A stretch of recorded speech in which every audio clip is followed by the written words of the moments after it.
Good evening, everybody. This is your host, Hughes Pop from Hughes Pop Wrestling Podcast. Next to me is Nick Vick from Knockout Entertainment and Knockout Shop. Our guests tonight, and I have to say this before I go introduce Fidel. His wife saved the day. Fantasy, glad you're on the show today.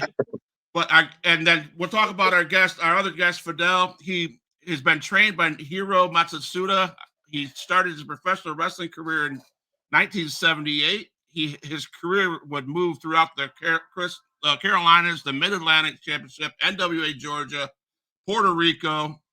He's a booker in Pacific Northwest. He's faced guys like Hogan and Flair and Andre the Giant, Stone Cold. Our guest has won numerous championship belts throughout their career. Please welcome to the Huge Pop Wrestling Podcast, Fidel Sierra, other known as the Cuban Assassin, and Fantasy, the one that saved the day once again. Like she probably. It's great to be on here. I got a question. So, did you save the day all the time while he was wrestling? Pretty much, yeah. That's a daily occurrence. A daily assignment, yeah. So, how you guys doing? Great. We're doing great. We're excited to be on the podcast, and we're looking forward to the wrestling event in Waldo. Yes. Yeah, March 30th. March 30th, yes. CWF versus Knockout. Well, thank you so much, Mr. Sierra and Fantasy, for being on the show. If you guys don't know out there, it's the Cuban Assassin. And we're just going to have fun tonight. We're going to talk wrestling, his career, Fantasy's career, everything wrestling. So I'd like to start the show off with, as a fan, what was it like for you two to be fans of this professional wrestling growing up? No, you go first. For me, at the age of 13 or 14, I would go every Tuesday night to the Fort Homer Hesley Armory, and then I'd go to 106 North Albany, home of Florida Championship Wrestling. 106 North Albany was the home where they did TV every Wednesday morning for Championship Wrestling for Florida with Gordon Soley, God bless. And I got that experience of wrestling there, watching it there, getting to watch it, and then later on living my dream to become a pro wrestler, being trained by Hiro Matsuda. And I grew up in Switzerland, so when I was growing up, I wasn't exposed to wrestling very much. My dad loved it, and he watched it on TV, but it wasn't as big in Switzerland as it is over here. And then when we immigrated to the U.S., he dragged me to a live show, and I just absolutely loved it. I had a blast. And then once I got in the business, I realized how multi-talented these guys and gals really are. Everything they go through in the ring and outside of the ring, it was just absolutely amazing. Let's put it this way. She's put up with 31 years in this professional wrestling business and 32 years married to me. So congratulations. My She should have her own belt. Yeah. My wife and I will be celebrating 31 in April. So, my condolences. No, it's been a great ride. That's so bad. Yeah. Well, since we're talking about marriage and how many years you've been married and so on and so forth, when Cuban Assassin did you meet Fantasy, and how did she become your manager? Well, we met in Houston once with her dad, and then later on, in 10 years later, or not that many years, like maybe 4 or 5 years later, we were reintroduced by a mutual friend, and we reconnected. We became friends first, and then we got together, we got married, and being friends and that friendship and having that common love for the business really helped us get through some of the difficult times. And really the willingness to keep working at it, because I don't care what anybody says, but being married is not easy, and it requires constant work. and the ups and downs and pro wrestling and the ups and downs and being married, it's like they go hand in hand. Wow. Who else have you managed other than your husband throughout your career? I actually managed, of course, he was the main person, but I managed Kurt Hennig, Mr. Perfect, Oh, multiple wow. times. Yes, I managed, of course, the Barrio Brothers and Cuban Connection, which is Ricky Santana and Fidel Sierra, the Cuban assassin. I've managed the Nasty Boys in Puerto Rico. Good people. Yeah, that was some fun times. And also, I believe I managed Tatanka, but that was only like once or twice. Okay. And who else? There was a couple other people. And you know, she was the first when I was wrestling under a mask in Mexico. It was El Boricua, and I had a mask versus mask match with Pierrot. She was the first woman they let be at the ring. Oh, but wow. then they made her sit like away from the ring. And then when I lost the mask, she got to come in and all that. But that's how strict it was in Mexico at that time. And I got to brag a little bit because that drew over 18,000 people in Arena, Mexico. And it took them 5 years before they broke that record. Wow. That's awesome. So you can say you paved the way for other younger women today. You know, breaking ground. Yeah, I wasn't the one that drew that. One of many. Him and this, feud with Pierrot, but it was it was a big honor to be part of that. By no means do I take any credit for any of that.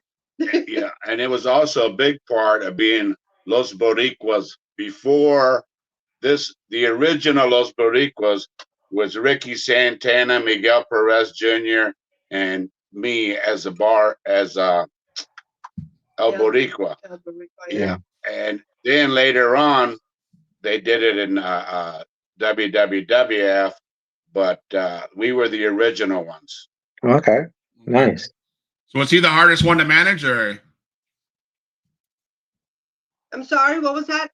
Was Fidel the hardest one to manage? No, well, yeah, sometimes. I mean, it's hard to, because we have that personal relationship. So absolutely. It it can be a bit challenging, but honestly, when we're on the road and when we're working and when we're traveling and we're doing our thing, we actually get along great. It's more at home when I whip out the honey-do list. Yeah, that's when we have our no DQ matches. And he's got to go to Walmart. That's when the trouble really starts. Yeah, that's when the no DQ matches start. No DQ matches, yes. What advice do you have for other couples? Yeah, she always does. I always do the job. What advice do you have for couples who are like married or in this together and as a relationship, working together in this industry and living a family together as well? What advice do you have them? I think I see certain couples and I admire that. It takes a lot of hard work. The business is hard enough just for a man and by himself, but then doing it with your wife. And being on the road, there's a lot of challenges, and that's why I see a lot of couples that are that do it and are making it, but I've seen some that have fallen apart. Yeah, to me it takes a lot of faith and trust in each other as a couple, as people, and we can joke around. We don't take each other too seriously, and you got to start out with a solid friendship and respect for each other, and also realize that you're not always gonna agree on everything. And what helped him a lot was the realization that I'm always right. Oh my God! There you go. Wow. I think we're married to the same woman. No, I don't. But I will have to say, I want to give my dad. My dad's in here, one of my biggest supporters. My mom, she passed in October, but they were married Oh, God 50, bless. 56 years. So 56 years, and he's still watching the show. And it's so thank you, Dad. Thank you, Kim, for being on board. So Yes, I'm glad he is too. yeah. So when did you decide to go into pro wrestling, and talk about training and who trained you and how that was? Well, I went to this. I used to go to the sportatorium, and it was like amateur wrestling every Saturday. Then I was already hooked. I knew that that's what I was going to be. I mean, I had a coach with junior high school that said, "You're never going to amount to be nothing." So then my first year in the wrestling business, that I finally got booked by Adam Maivia, the late Rocky Johnson, who's The Rock's mom and dad, and the late King Curtis. Well, they helped me get started. To it. First territory I went to was Dallas, Texas in 1978. Yep. And that's where I met all the Von Erichs and had the pleasure of getting to wrestle with all of them. And then after that, Hiro Matsuda sort of took me under his wing and sent me to Japan. So that's my basically, when I started in Dallas, I bounced from territory to territory. I went from Dallas to Mid Atlantic, then to, it was like all over. Yeah, Well, so how, go ahead. oh, Sorry, Nick. no, so you speak of New Japan. Do you highly recommend New Japan for a lot of the younger talent if they have an opportunity to go? What's the difference between I their would, wrestling and here? well, I would say, see, when I first went to, Matsuda prepared me for all this. He told me to be snug, to be, the business back then and there in New Japan, and it still is that way, is you got to go there and you got to go full force. The competition is hard. They really put you through a test. I told God, I myself, because of Hero training me, helping me get ready to go to Japan, knew what to be ready for. And you know, my first tour there was 5 weeks, and I was like, oh Wow. my gosh. After 2 weeks, I was like, I was begging, can I please? I want to go home so bad. And wrestling almost 7 days a week and going hardcore. I mean, hard wrestling matches. Wow. That's awesome. So your first match was in Dallas, Texas. You wrestled Bobby Valentine. Can you talk about No, that match? It was I about wrestled Buddy Yeah. Roberts. Okay, Buddy Buddy. Okay. Roberts, who was one of the free birds. I wrestled Buddy Roberts, one of the free birds, and he was going as Buddy Valentine. So Okay. you had Johnny Valentine, God bless, in his corner as his manager. And man, that ring was so hard there. And I wrestled him, and he was chopping me. And Johnny, everybody who knows who Johnny Valentine, he was a hard chopper. The thing with Buddy Roberts, Buddy Valentine, he was chopping me with those little hands, and my chest was bleeding, and I was chopping him, and his chest was bleeding. But his little tiny hands, I used to say, I'd rather get chopped by Sweet Hansen or a guy Andre even than those little tiny hands, because they were so small that they stung extra. I mean, I did our the Ric Flair chop fest, and it just those little hands hurt a lot more. So I But so Dread Tyler, thank you, Dread Tyler, for coming on. I appreciate that. Enjoy the show. If you have any questions for the Cuban Assassin and Fantasy, put them in the chat. So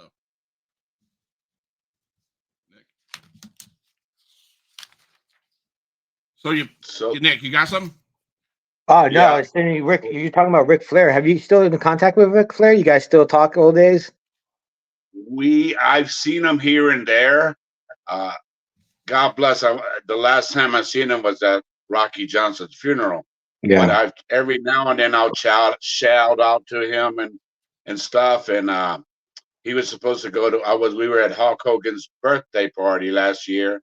No, Nasty Boy Now's birthday party at Hogan's place, and Flair was supposed to be there, and he never showed. But Ric Flair, I have so much respect for him because he was in Mid Atlantic when I went there, and he was having some big feuds there. And that's where he went into those Ricky Steamboat feuds and all that. And then later on, I got to wrestle him, and I loved it. I loved wrestling Ric Flair. I beat him in Oregon in a non-title match. And then we came back like a month later for the heavyweight title, and we did an hour draw. And man, what a match! What a great time! I said, Rick, how am I gonna make it through an hour with you? He said, don't worry, big man, I'll lead you through it. We're doing 15-minute segments in the match, and that's how we did it. And we went the hour draw, and then he gave me extra 5 minutes, and then he pinned me 1, 2, 3. Wow. Nice. So you've been in the ring with Flair and Von Erichs, all those guys. So do you have any funny backstage stories? Any car rides that you could share? I mean, I know but is there anything you could share? I got a lot of car rides I could share, but I don't know we could talk about it on this program. We're not regulated by the FCC. I'm not regulated, so you go ahead, man. Yeah, well, I mean, I can remember this, and we were all the Von Erichs, God bless them, they were all good with me. And I remember I wrestled one time in Fort Worth, Texas, and I believe we were doing TV, but I was already done wrestling, so I was leaving. They came out and they fired up a big fat one, and I looked at them. I said, man, y'all got to go back in there and face your dad, and I wouldn't have to have to do that. And because Fritz can really, he was taking care of his business. That was his territory. And how they did it, they just laughed it off. And I don't know how they did it, because I was glad I left as soon as I said, okay, see you guys, have a good match. And I was out of there. But I rode a lot with Bronco Lubitsch, the referee, and Gino Hernandez, who would ride with us. And there was a lot of good trips, because we'd do Dallas on Sunday, Monday, Fort Worth. Then we'd go to San Antonio, and it was Telly Blanchard's dad. Joe Blanchard was the owner of that. And we'd do San Antonio, and then do Corpus Christi. And after Corpus Christi, we'd go to Houston, and that was Paul Bosch's town. So then, Paul Bosch was a great payoff man, probably the second best payoff man in the business, next to Don Owens, who was number one payoff man in the business. Wow. I should have asked this questions for other people we interviewed when I started. So I'm going to ask you, it'd be my first time. If you never got into the wrestling business, if that wrestling was never an option, what would you think you'd be doing today as a job, as a career? Well, I really could not. I mean, I had tried before I got into the wrestling business. Yeah. I had done air conditioning, where you got in there and put the deal around the ducks, and I had tried a boning out meat at Winn-Dixie Warehouse. I tried a bunch of different stuff, and none of that. I couldn't see me do. There's nothing else I could have. I don't know that I would have pictured. I played baseball pretty good. Al Perez, Al Perez. We were on the same baseball back in the day, at West Tampa, and everybody always said, why didn't you go on to become a baseball player? But I loved the wrestling, but I just couldn't see me doing nothing else. I couldn't really answer that with the two. I don't know where I'd be if I didn't become a pro wrestler. There you go. How about you, Fans? What do you think you'd be doing if you didn't get into this?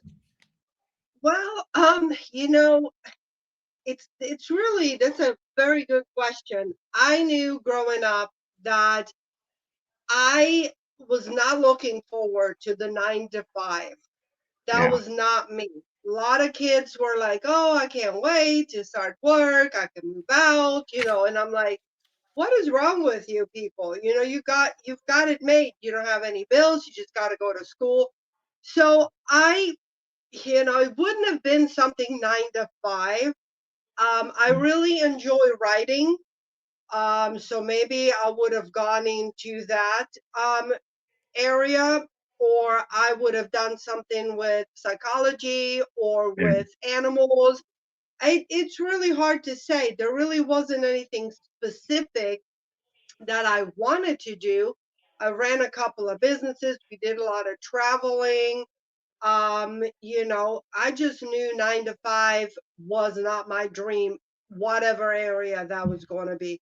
And I absolutely love the wrestling business because it was when I first started out, I was so shy. You would not believe it, you know, talking to me now or seeing me now.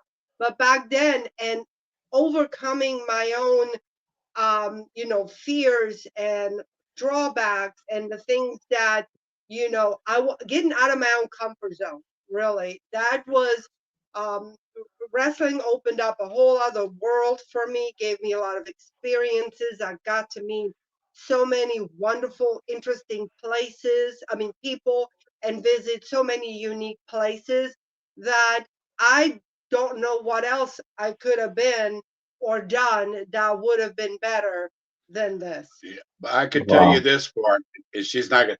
Abdullah the Butcher one time we were doing promos in Puerto Rico, and Abdullah the Butcher told her, "You know, young lady, you can smile."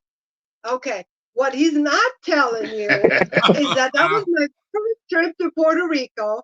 My first town we went to, they had to lock us in the dressing room because a riot broke out. Wow. So yeah, I was just kind of standing there going, "Oh my God, what did I get into?" Exactly. But he So when you listening there. go Go ahead. ahead. No, you go ahead. Uh,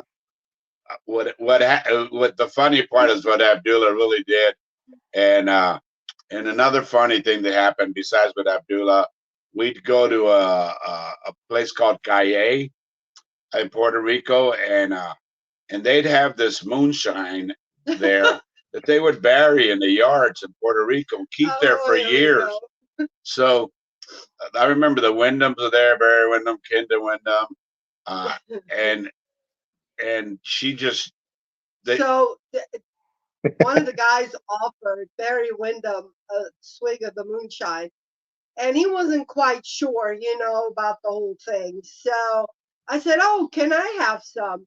So I took a big swig, and I've had it before, so I knew what to expect, and I didn't like sell it at all. And so Barry was looking at me, and he's like, "Okay, if she can have a swig, you know, I can. It's okay." So he takes a big swig, and he didn't quite expect the punch of it, you know. So it was really yeah funny. But my other experience with moonshine, since you know he brought it up and opened the door, I forget what town we were in, and we're driving, and Ricky goes, "Well, we got promos tonight at the building," Ricky and Santana, Ricky yeah. Yeah. Santana, and I go, "Okay," you know. So we go to the town, we do our thing, we have a little moonshine, and as we're driving back, I go, "Ricky, I thought you said we had an interview tonight." He goes, "We did." I'm like, "We did?" He goes, "Yeah." I said, "Was I in it?" "Yes, Oh, you were in it. Even You even talked." And sure enough, a week later, here I am, got the promo in Spanish on TV. I didn't even remember nothing. oh, now I gotta And go I'm look for not that a big video. drinker, you know. Nice, I really am not a big drinker. We have nice. to go look for that video now. Yes, we will. So yeah, that's great. That's a great story there because Yeah. we had so many great stories on the road and stuff like that. You Yeah. know, yeah. uh, So I think what that's was the it? funnest part of from what I have done in a short period of time I've been here. Just being on the road is just listen to all the stories, and that's the time you get to really connect to your partners in this industry, and really have some memories built there. Absolutely. Yeah. yes, and you know the late Kurt Hennig. You know, Yeah. I brought him to Puerto Rico, and we did a like we're doing right now, but we did an on Yeah. phone interview like that, and they showed Kurt wrestling somebody, and they edited the deal where it looked like Kurt was killing Hulk Hogan, I believe it was. Oh, And then Kurt did his interview in English, and I translated right there at the studio for against Carlito Caribbean Coup, which is yeah. Carly Colon, and what was Carly Colon back down. Just with that interview by itself, it sold out Carolina, Puerto Rico, and I don't know if it held like 5 or 6, whatever it had. It was. There wasn't a seat. It was more like 7 or 8 Yeah, thousand seven or people. eight Wow. thousand people, but it was packed. And man, every time God bless, I miss Kurt so much. We took him, and we were traveling there on his first tour, and I remember stopping. He said, "Pull over right here," and it was a beautiful view off of a mountain looking down. And he goes, and I said, "Kurt, why did you want me to pull up?" He said, "Because I ain't never gonna get to see something like this. I don't know if I'll ever be back to Puerto Rico." And little did we know, like 4 or 5 or 6 months later, you know, God bless, he was gone. Wow, You guys share that moment with him. That was awesome. that is awesome. So, So Yeah. the first time you guys like Cuban Assassin and Fantasy each have your own story, I'm sure. Walk through that curtain for that first time and heard your music or heard whatever. What was that like? For me, there was no music the first time because it was 1978, and that's we had a record and I'm playing. not trying to go way back, but I'm just saying that's when I dressed with Buddy Valentine, and there was no music back then. You know, later on is when the Freebirds got to play their music and stuff, and I you know, that era there wasn't really, when I first started, that many people playing music. Yeah. And for me, my first time going out to the ring with him was at the world famous Sportatorium in Tampa, 106 North Albany. But I honestly don't remember the music, if there was any. I was just scared to death. And I just kind of blurted it all out. Wow. Yeah. So do you have any advice for managers on fantasy and wrestlers, Fidel, coming into the business? Well, for me, I tell the wrestlers, because I see a lot of I see wrestlers bragging on social media, and I don't, and I'm not trying to knock none of them because we all got to start somewhere. But I see sometimes guys that just maybe had 20 matches, and they're already bragging on about themselves on social media. And I said, you know how, you know, the ones that I do know, I said, you know how long I had to pay dues before I even would have even thought of writing something like that. If back in the old school days, if you said something or wrote something, there was no social media, but I mean, you didn't respect your veterans, or man, they would beat the hell out of you in the ring. And, you know, for me, when I was active and I managed and I started out, it was a totally different era. Today, the emphasis isn't as much on managers because pretty much everybody gets in the ring and wrestles. So if you see, you know, them on the outside, they're there to support. But in my time, you know, I had a few matches, but my main thing was managing. And my role and what I did was to support him and the match and the story that was being told inside the ring. I was there to support. I was there to supplement, and I knew when to draw the focus to me or when to redirect it back to the match. So, you know, I knew what that role required. And to me, one of the biggest things is you gotta show the respect to the veterans. You gotta keep your mouth shut. You gotta listen, and you just, you know, do as you're told. And you know, you love the business, you respect the people in it, and that's just all there's to it. And I was always taught that if you, and until this right now, I still see stuff and I learn new stuff and I see stuff that, Yeah. but I was always told by a lot of veterans, when the day comes, you think you know it all in wrestling and you can't learn anymore, it's time to get out of it.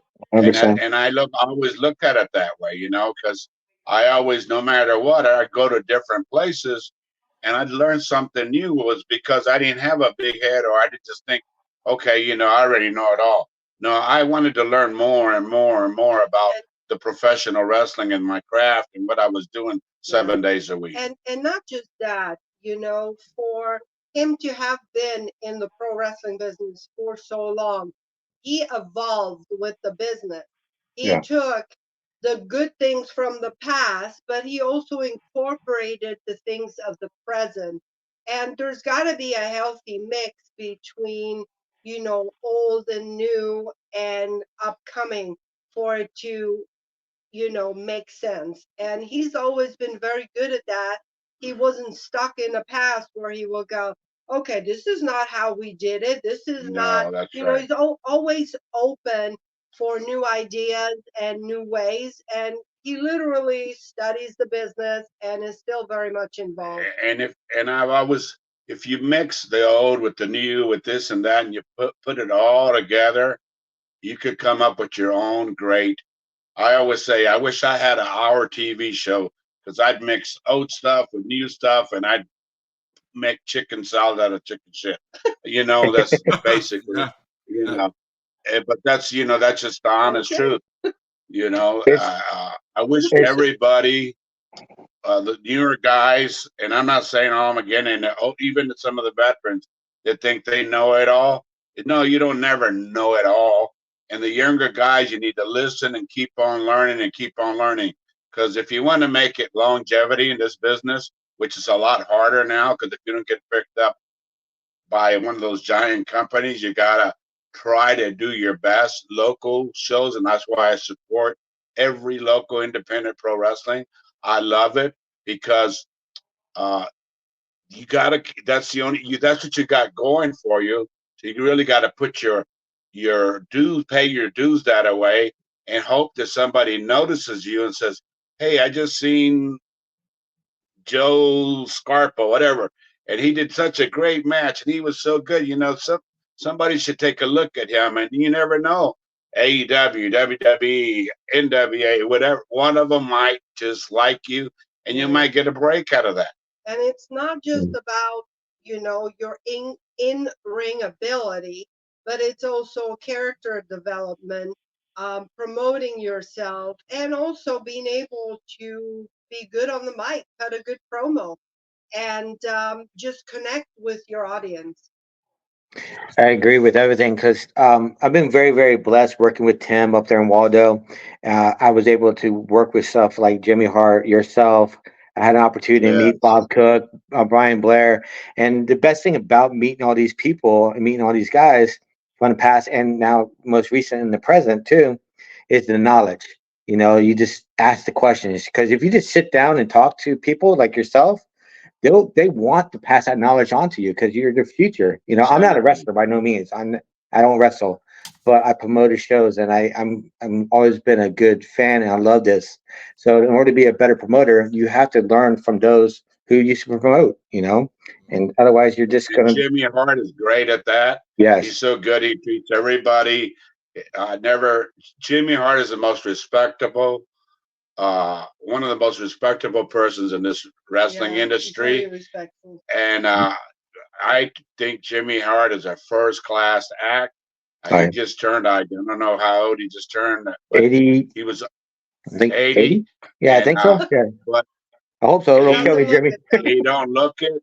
He works out. He doesn't drink. He doesn't smoke. Nope. He's, but he's always all around. If you look, Jimmy Hart's booked everywhere. Yeah, he's still to this day. He was actually in Clearwater right now for Hogan's 50 leg organization right now. So there's a lady, Scott. There's a guy who just Kim Rogers. Yeah, that's my sister. So Kim asked you, have you ever wrestled? Fancy.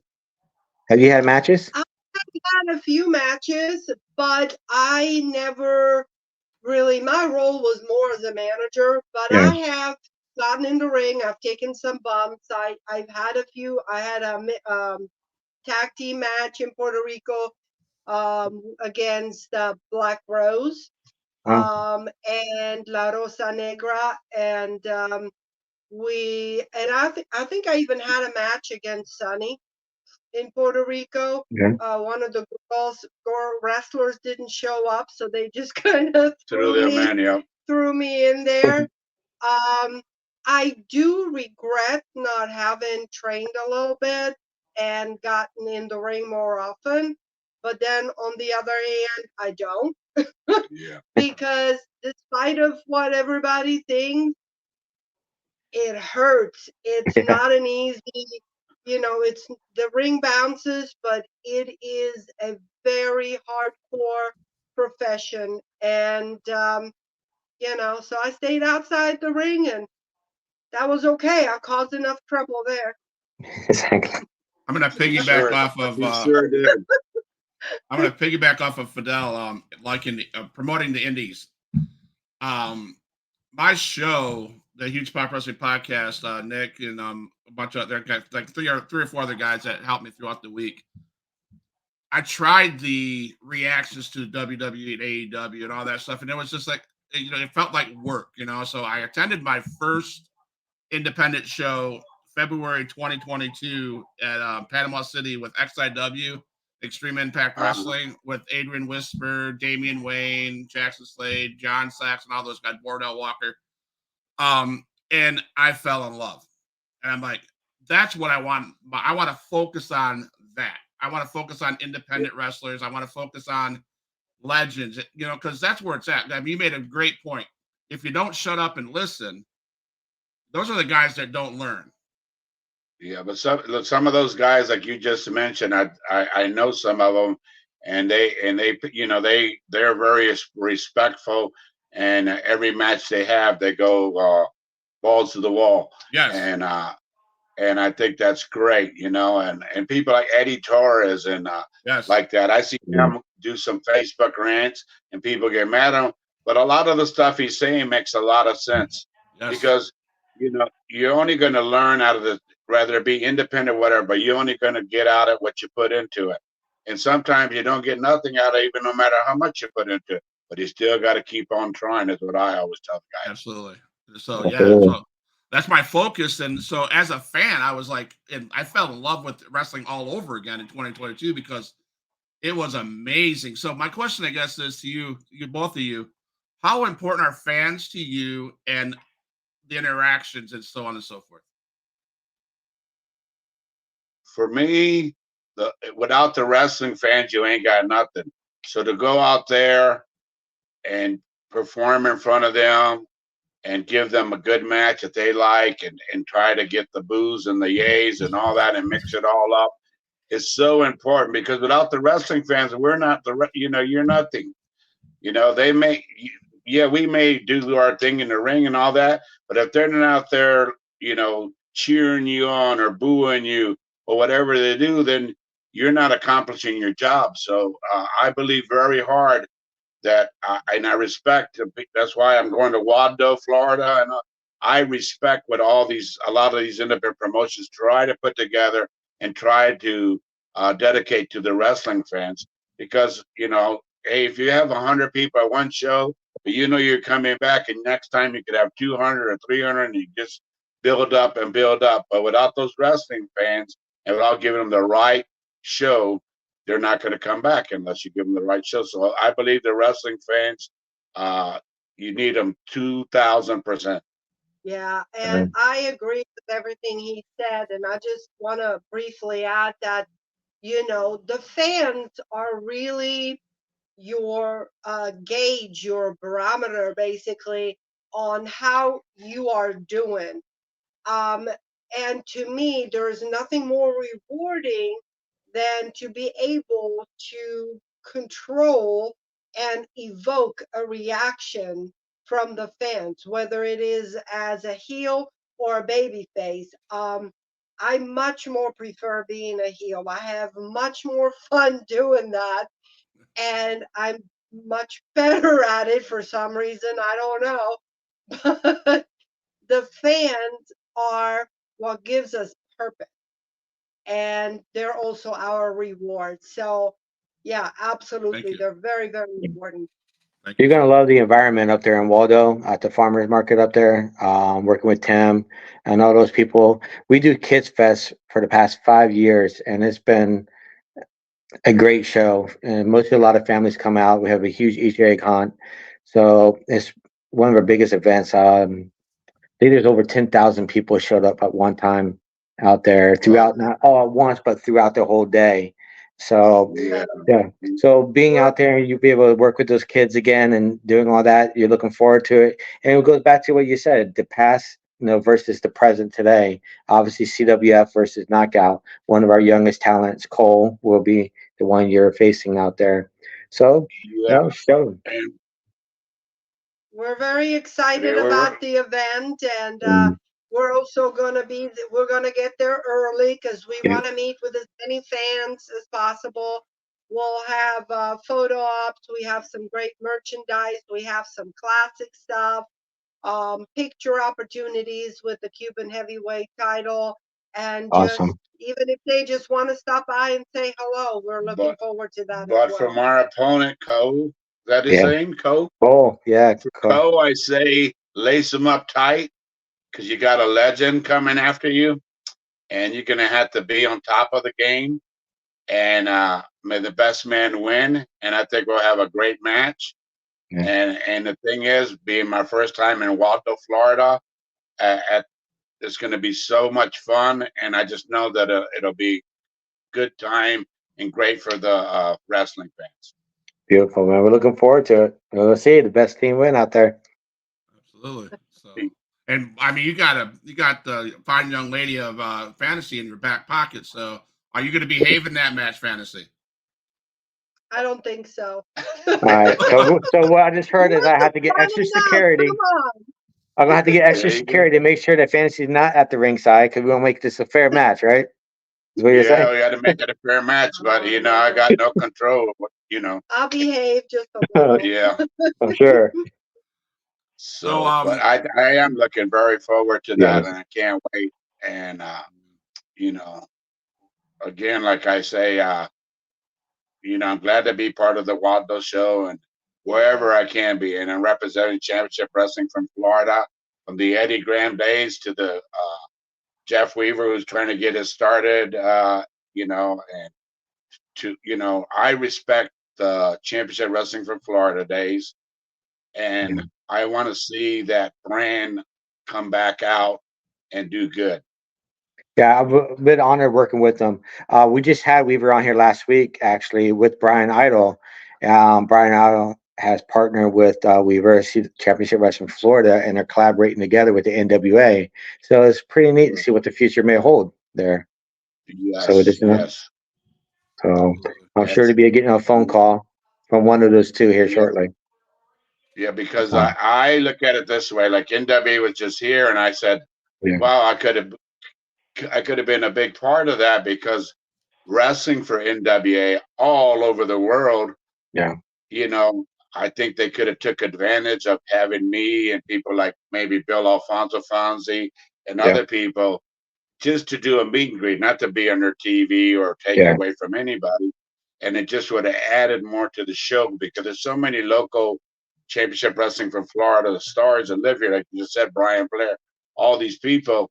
And I think it could have been whatever people were there, it could have been even more. And it could have brought, exactly. just could have brought so much more attention. I know they got some And great I plans like in the Brian works. Idol. So yeah, I they got like some the good things in the I works. like the So I'm sure Brian you'll be getting a Idol phone guy. call. Yes, sir. Yeah, So, when I say the word brotherhood, I mean you've been with legends upon legends upon legends. You're a legend yourself. Brotherhood, was that important back in the day, and should that be important to the wrestlers today? It should always be important because that's what we are, a brotherhood, and now with sisterhood too. Because you know, uh, I'm not just saying that because with the women's wrestling the way it is today, but the brotherhood, um, it's always been that way. And when you try to go into business for yourself as a pro wrestler, and you forget that we're all like brothers in this business, then you're losing your brotherhood. You're losing a lot of stuff. Respect everybody, man. Just do what you got to do. Yeah, and the thing, when you say brotherhood, it's not the way people really think. You meet a lot of people on the road.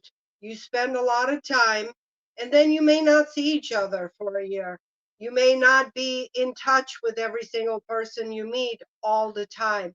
But when you get back together, it's as if you've seen each other the previous week.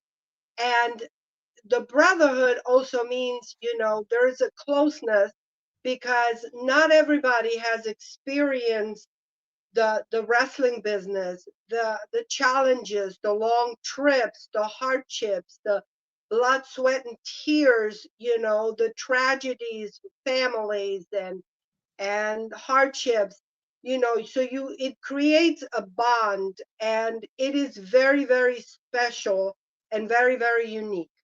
And that's why, like the CAC, Yes. where we all get together, and Brian Blair's the president of it, and Darla and Barbara Goodish and Pam JJ's there. They all work together, and Ron Hutchinson, and it's such. When I first time I went to the CAC, I looked and there was Harley Race, and there I said, God, I'm all these years, Red Bastien tried to get me to come, and then I came, and it was like I would have never seen these guys. I was on the road with Harley, and I was on the road with so many people that were there, and every year when I go, there's new people, We don't miss it. Not a year. No. Even my mom comes with us. Yeah. So talk about Yeah.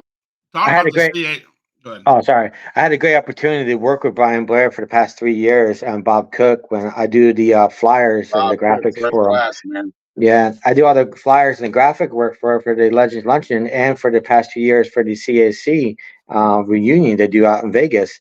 So just to be part of that is just amazing. Been invited out there. Hopefully this year I might actually try to get out there this year and visit. Yeah, man. Yeah, it's a great. It's such a great. And I didn't know you did the graphics, so you're doing a great job. And for the Legends Luncheon, I never even read. Yeah. It's so good when you CAC, when you, like I said, everybody gets there, because it doesn't. It's different than the Legends Luncheon because that's only the wrestlers and people that are in the business. But at CAC, it's a whole different atmosphere, and it's so good, and it's so well put together, and I respect it so much, and I respect Herb Simmons. He does a Fan Fest 2 coming up in St. Louis, and you got, I respect all these Fan Fest stuff that they do all over the United States, So I got a call from Herb Simmons. Funny story, great story actually. He texted me during that interview because I do an interview on Thursday nights. It's called SICW interviews, and he's seen me on one of the interviews, and he texted me. He goes, "Call me after your interview." I said, "Okay, cool." So I did. He asked me. He goes, "I want to give you the first opportunity. Would you like to interview Barbara Goodish?"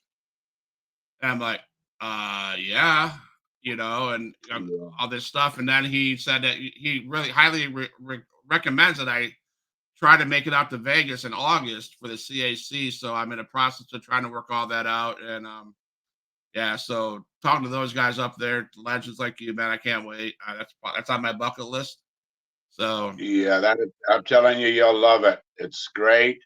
Yeah, it is really awesome. There's a lot of, like the legends, also some younger talent, newer talent, a lot of respect, a lot of good seminars, and hey, it's Vegas. Like Jimmy Hart would say, hey, it's Vegas, baby. Yeah, and look at me and Ricky Santana have been there together. The Grappler, Lynn Denton, been there together.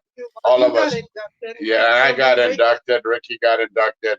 I just seen Ron Simmons got inducted last year. Nasty Boys. Nasty Boys. Bro, what a speech did they put on at CSC. Haku. Haku, always good to see the big man Haku, baddest man on the planet. Barbarian, yep. There's so many great guys. Before we dive into some highlights of your career, it's Nick's favorite time. It's kids questions. Yes, kids questions. We'll be right back. Just simple questions, basic, quick answers. So, favorite food. Favorite food. Favorite food: yellow rice, black beans, and roast pork. Ooh, yes. Honestly? Do I have to narrow it down? Let's see. Oh God. Can I don't know. I have so many. I like All to right. eat. She makes the best chili. We had chili. She makes the best Okay, chili. I'll tell you.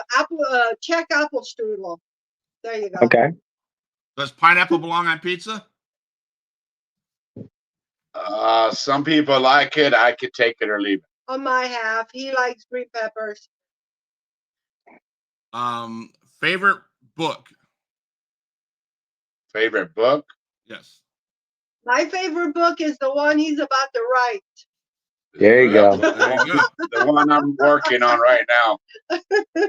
I want to get a copy of that when you're done, for sure. This is Yes. the new one. This is the new one that my kids asked yesterday. First thing you do when you wake up. I can't Oh, make boy. it up, guys. Of course, I go brush my teeth and all that, but in this day and time, I do what kids should not be doing. Is the first thing I do is I'm looking to see who emailed me or who FaceTime me or who. I make some coffee and I work out. All right. All right. So you might be able to answer this question. It says, let me read this here. How much weight can you lift? Bench press. In my time, at one time, I did 2 reps with 415 pounds. Wow.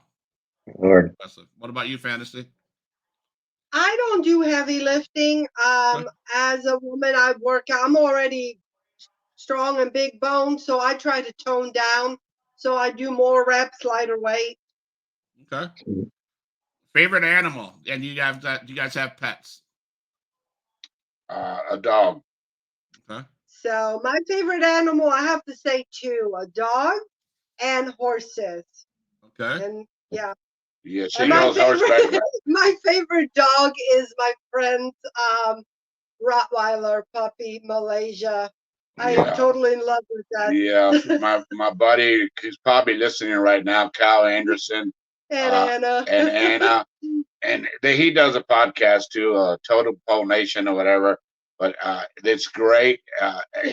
They're great people. But I love spending time there with their dog. Yeah, and I love horseback riding. It is Okay. absolutely my stress relief. I feel you. I grew up on a ranch. We had 10 horses on 20 acres. So I was always out there.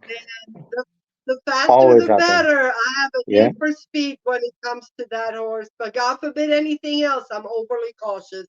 Yeah, like me driving. Yep. Favorite potato chip? Ranch. I don't really eat potato chips much. I don't Okay. like them. I don't Uh-oh. unless you buy Uh-oh. them. Yeah. Oh, you got caught out there, Fancy. I mean, you know. And your Mount Barbecue, Rush. okay, barbecue. I Your can Mount go get Rush. the ranch chips he's been digging into. Huh? Your Mount Rushmore of wrestlers. Top Mount 4. Rushmore. Yeah. Oh, Top wrestlers. of wrestlers. God Almighty, Roddy Piper, the late Roddy Piper, the late Dusty Rhodes, the American Dream, the late King Curtis, the late Rocky Johnson, Harley Race. They were all, the legendary Carlos Colon in Puerto Rico. I loved all those guys, and Okay. that's my Rushmore. All right, Nick. No, so question. This new movie that came out, The Iron Claw. Have you seen it and what's your thoughts? I seen it. I thought the guy that played Fritz who did great. I didn't like the guy that played Ric Flair, but altogether it was hard for me because, like I said, I started in '78 with the Von Erichs, and so I, spent time with Kerry, David, Kevin, Mike, and then the only one left is Kevin right now, and I think I seen him at CAC the last time I seen him, and it's hard, man. That was a hard part. Inside, like I was trying to enjoy the movie, but inside it was like knives tearing my heart apart because it was very emotional inside for me. Wow. And when I mean, and I'm not speaking for myself because I wasn't part of that era, but for him, I know it had been difficult too to watch because there were so many things that they didn't have a chance to say or explain or portray clearly.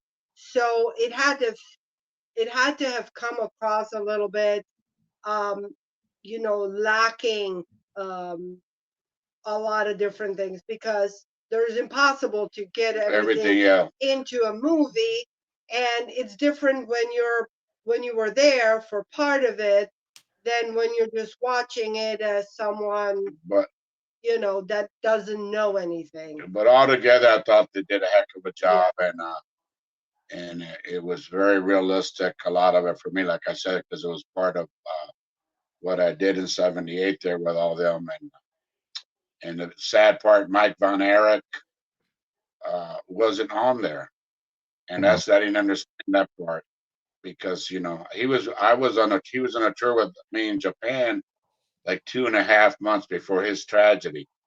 And I just never seen that coming when it happened. It was like, wow. So is it true that you wrestled The Rock before he was The Rock? Yeah, I did. Did you see the star power that he eventually came? Did you see that in him? I always knew. You know how, Rocky Johnson, and I'm not just saying that because they help. The mom helped me and all that. I knew I wrestled in Hudson, Florida. It was me and I don't know if it was a guy named Nasty Ned. We wrestled Rocky Johnson and Dwayne, and before he was The Rock. And I knew he had certain charisma in him. You could tell, what I mean? You just knew his father already knew he had it. But I knew that one day he was going to be, But he took it to a whole other level. Yeah. Absolutely amazing. And I mean, he's got anything he touches, he does well. It's amazing. So it was good to see him back in the ring the other night. He cut a heck of a promo. It was I loved what he said. Yeah. He said something about he was going to go out to eat in Vegas, I think, or wherever he was. I seen that. Yeah. Can I go to the booth? Should I sit at the bar? The Rock likes to sit at the bar, or should I eat at the head of the table? So that's going to turn into a great storyline. Continuous. Yeah, I can give you a prediction on that. I predict that when The Rock wrestles Roman Reigns, I don't think Roman Reigns will be the champion anymore. I think it'll be, if it was me doing the storyline behind the scene, but it would be for the head of the table type of match. Yeah. Whoever wins, it becomes the head of the table. Absolutely, yeah. Okay. So you wrestled Andre the Giant. That had to be one hell of an experience. Not only that, before I wrestled him, we teamed up in Japan one time against, like I said, Antonio Inoki, the late Antonio Inoki, the late Andre the Giant, but against Sakaguchi and Inoki. And man, Andre would just tag me and he would say, "Follow me, boss," and you knew with Andre, you did whatever he wanted to. Because I'm going to tell you one thing about Andre, that he was my partner there. But I later on, I wrestled him in the Northwest and other places, did battle royals. And Andre, if he liked you, it was good. If he didn't like you, you were in trouble. And I've seen a case with Andre where it was me, Rip the Crippler Oliver, God bless, Playboy Buddy Rose, against Andre, the late Jay Youngblood, and Joe Lightfoot in the Seattle Center, Seattle, Washington. And for some reason, Andre didn't love Buddy Rose too much. So Buddy Rose had like a headlock on him, and Andre took him to pin him. At the same time, he shoved his thumb between his trunks all the way up his butt. And never would have seen Buddy Rose's eyes opened up like silver dollars. And I said, "Oh my gosh." And but that was Andre. I was with Andre at different places and got to wrestle him a lot, battle royals and all that. But I always knew, man, if he didn't like you, you're in trouble. And if he said we're going to go out and drink after the matches in Japan, he always had the best sponsors, and he'd drag you along, and he'd make you. You'd have to drink with him. Wow. You couldn't. How are you going to say no to Andre the Giant? Yeah, no, Exactly. you're not going I to. think I had enough to drink, Andre. He said, no, you haven't. And so I have a question here. So if you had your wish to wrestle anyone, past or present today, that one last match, who would you think it would be? Wow. You need to ask her something. Let me have a think of it. I got one for fantasy. Okay.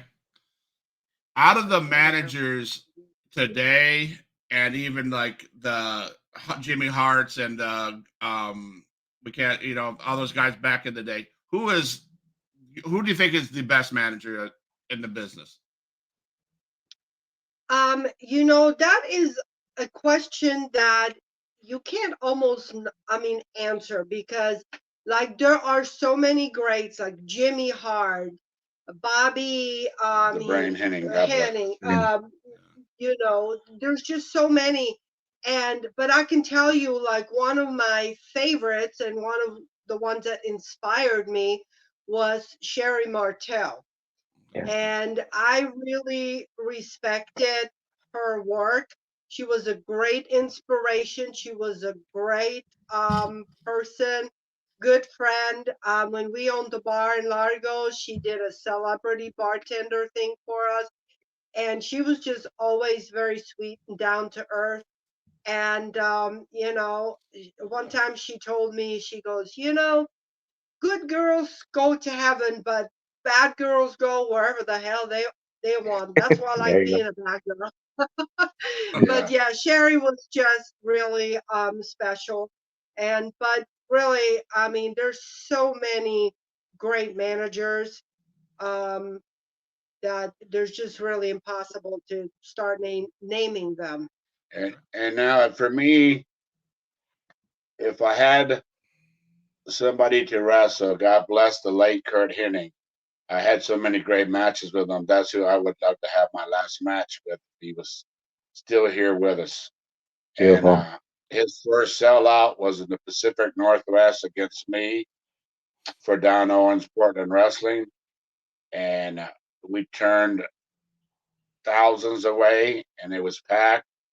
And what a great night, what a great match, what a great time.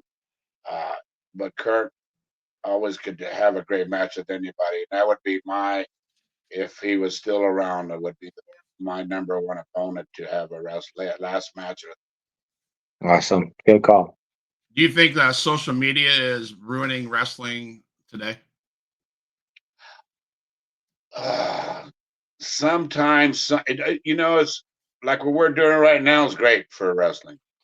But then I see some people go on rants and all this stuff and on social media, and that's the part that hurts the business. When I see somebody going on a rant that shouldn't be going on a rant, should be grateful that they got to be in this business, and or they still are a part of the business. That's they're not even in the business. And we call them rocking chair bookers because they know it all. They know everything better, and they have no matter what happens, they always have something to say. Negative. Don't matter if it's WWE, AEW, NWA. You're always going to have I call them keyboard bookers. Bookers. Or to hide behind the keyboard and write all this negative stuff. Just the most bitter person in wrestling is Christopher Cruz, for instance. I always see him. He writes all this stupid stuff, knocking this guy or knocking, all just for attention, really, because he really didn't do nothing. And I'm being, he call me out. I call him. I don't care for the guy. I don't like the way he knocks on social media so many of legends that he shouldn't. On the other hand, social media can be used for a lot of good stuff. Yeah. You can promote your events, you can promote merchandise, you can promote yourself, you support one another, and it gives you the ability to stay in touch with people that you rarely would have talked to before that, then you kind of, reconnect and even find new friends. So, there's a lot of black and white. There's a lot of pros and cons. It just depends on the person and what they make of it, and how they take advantage of it and how they use it. Exactly. So you had an iconic Ric Flair match for the NWA World Heavyweight Title. Can you talk about that experience? That had to have been an epic moment to be in the ring with him? Well, yeah, that was very epic, and that was in the Northwest also. And like I said, I beat him in one town, and then a month later, we wrestled at the Portland Sports Arena for the world title. It was back and forth, and it was an hour draw. And I don't know if I said it earlier, but I said, Rick, I said, how are we going to get through an hour? And he said, listen, Wild Man. He would call me Wild Man. He'd say, listen, Wild Man, we're going to break it up into 15-minute, 15-minute matches, and we're going to get by. And that's what we did. We go into a rest hold after 15 minutes. We did good deal, fire back up, but he led me right through that. And it was because I knew Rick and seen him wrestle so many times, and Ricky Steamboat and all these people, that we kind of fed off one another. It was like a clicking, like the deal like I just said about Kurt Hennig a little while. We just clicked. We just had, we were all sort of trained by, Kurt and them were trained by the Gagnas. I was trained in the Eddie Graham days here. So it sort of just clicked with Ric Flair. And, he led me through the match. And, he helped me first go to NWA when it was on TBS. Him and Kevin Sullivan gave me a call and told me to come aboard. And I got to go there, and I got a pretty good little run in the mid card, but still I got paid good. And then from there on, Rick's always, like I said, I can't say nothing bad about him. He's always been so good to me. He in TBS there,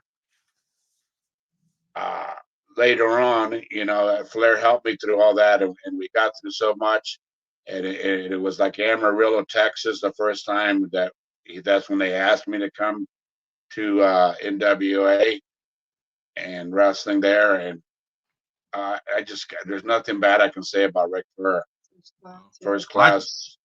I can say this, and I know we're nearing the end of our time, and I am so thankful I met Nick from Knockout Entertainment, and we connected really well. And I am we're coming down in February to Orlando area, and man, I've been hinting to I love where I live. Don't get me wrong. I love what I do. I love taking care of kids. I love where I live, but I'm kind of in the wrong area of the state because all these people like you and you, Fidel, and Miss Fantasy here, I'm talking to you guys. I'm like, man, if I wish I could be down there to build relationships like that. But I am coming down in February. I want to take a day. I'm taking my wife to Disney for 2 days. I should at least get 1 day of wrestling, right? Let's hope. That's actually somewhere. So I'd like, believe me, there's a lot of wrestling in that Orlando area. Yeah. All over the state of Florida. And man, if I get out to Vegas, I hope I run into you guys. That'd be great. I really that's a goal of mine to get to Vegas, and I have a list of people that I've interviewed, and I want to make sure I check off that list. And you guys are two of those people. So I will probably bug you on social media and say keep in touch with you guys because I was thoroughly impressed with you guys. Are amazing people. Thank you, and it's been great being on here with you all. And I want to plug Waldo, Florida, one more time. I think it's going to be great, Nick. And I hate to tell you, but Championship Wrestling from Florida is going to be knockout. We'll see. Well, I gotta say this. I'm sorry, Nick. I'm going to jump on the Cuban Assassin train and Fantasy train, and your young kid Cole or whoever his name. What's his name? Cole. He's gonna. I'm sorry, you're not gonna beat the Cuban Assassin. No, probably. I have to stand behind my I guy, think man. he'll be a good 100%. competitor. Wait. You gotta adjust that. Not with fantasy in his corner. No. You have no chance in hell with fantasy in the corner. I'm just saying. But seriously, you know, I love the fact that you're helping those kids. Yes. And if there's anything ever that we can do Yes. to help, you know, let us Reach out know. to us or Reach out to us. or We're happy to, you know, whatever, you know, Thank you. sometime talk to them, whatever. I Send love some to put a pictures. smile on people's faces. Yeah, I I appreciate think Kids' that faces. So I on that think that's note, where a pretty on good that note, where can karma. people find you? So Yeah, where we can people definitely, find you guys and stuff? yeah. Huh? I say on that note, where can they find you? Where's your social media? Where they can buy your merchandise, and if they want to book you for anything? On Facebook, you have to go to Fidel Sierra. Okay. And or go to cubanworldwide.com. Yeah, that's Mm. But no, that's the website stuff. yeah, that's my But we have also, you know, we have some stuff on sale on eBay, yes. but we have a lot of classic wrestling stuff, Memorabilia. We have like Japanese magazines, 30, 40 years old. Oh, We wow. have a lot of classic pictures. So if anybody's ever interested, they can connect, private message him on through Messenger, through Facebook. He's on there as Fidel Sierra. Also, we haven't quite put it together yet, but we have, and that, I mean, that's one thing that's going to be, you know, a very, very classic. It's a huge package from when he was back in Mexico, and he wrestled Piero. We have the bloody half-torn mask from Piero. Oh, We've wow. got several pieces of his outfit. We have the magazine. We got the gloves he was wearing. It's like a big package deal, and we're just trying to figure out where to present that and how to present it to get it in front of people. But that's going to be one of the things that we're going to try to, you know, put up for sale. And then he's got some classic ropes that he's worn all over the world. So, yeah. So if anybody has anything specific that they're interested in, or just want to touch base, they can, you know, private message him. And also, I'm working on a book, but I forgot, and I'm not trying to get a cheap plug in here, but we're doing a comedy show. We're trying to get it set up all around where it's the grappler, Lynn Denton, Fidel Sierra, the Cuban assassin, and Ricky Santana. And what we do is we do like a stand-up comedy and tell funny stories of on the road all together. Yeah, it's just a little different concept. It's not like telling jokes or, you know, like comedians do, but it's more of a just reminiscing road stories. And, you know, when you listen to them feed off each other, it's just so funny.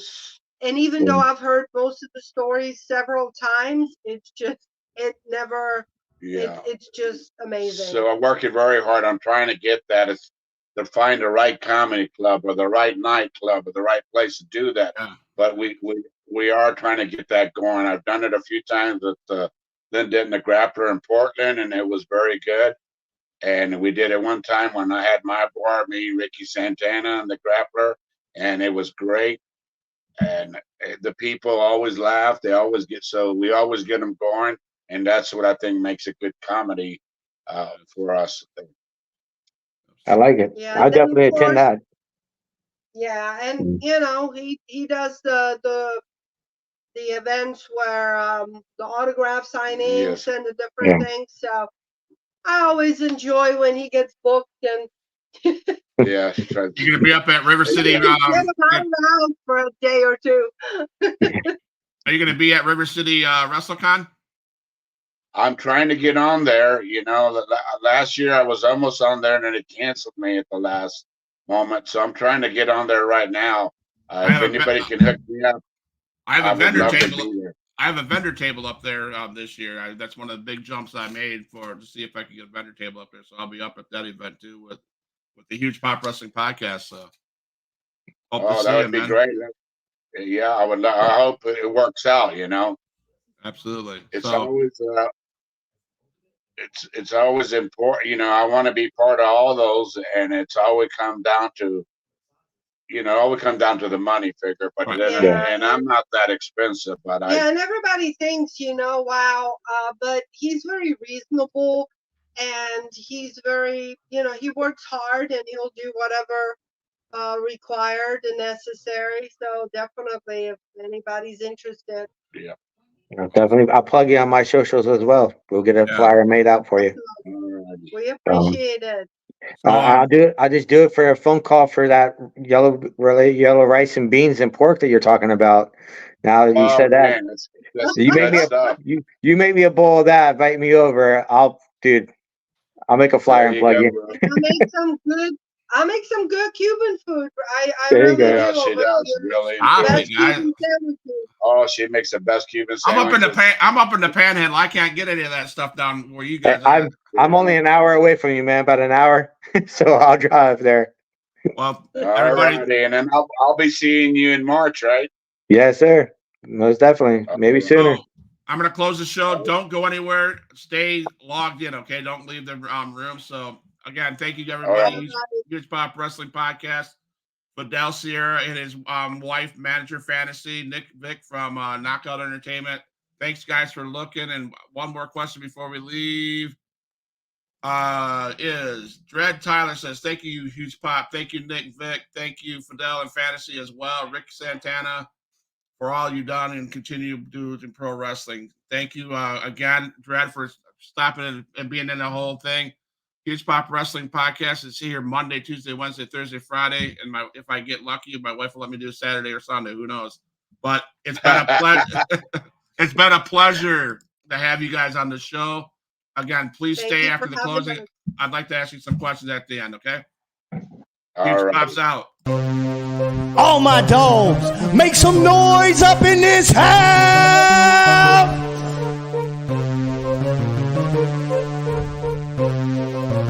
Who is in the house? Who is in the house? It's the gangster of destruction, so you know what's going down. And when the drive-by's coming, then you better hit the grind. Cause when your body hits the canvas, then your ass is knocked out.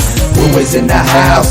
Who is in the house? It's the gangster of destruction, so you know what's going down. And when the drive-by's coming, then you better hit the grind. Cause when your body hits the canvas, then your ass is knocked out. Fight with Adrian Whisper is like a fight with the devil, because when he's dealing with you, you cannot get on this level. Fight with Adrian Whisper is like a fight with a king. It's like a fight with an army. They got the tanks and everything. He's leaving bruises and stitches, possibly leaving you crippled. Cause when he sets up the table and sends you straight through the middle. 6 sadistic free, beat that ass with a light bulb. Leave a piece of glass embedded in the back of your skull. Who is in the house? Who is in the house? It's the gangster of destruction, so you know what's going down. And when the drive-by's coming, then you better hit the ground. Cause when your body hits the canvas, then your ass is knocked out.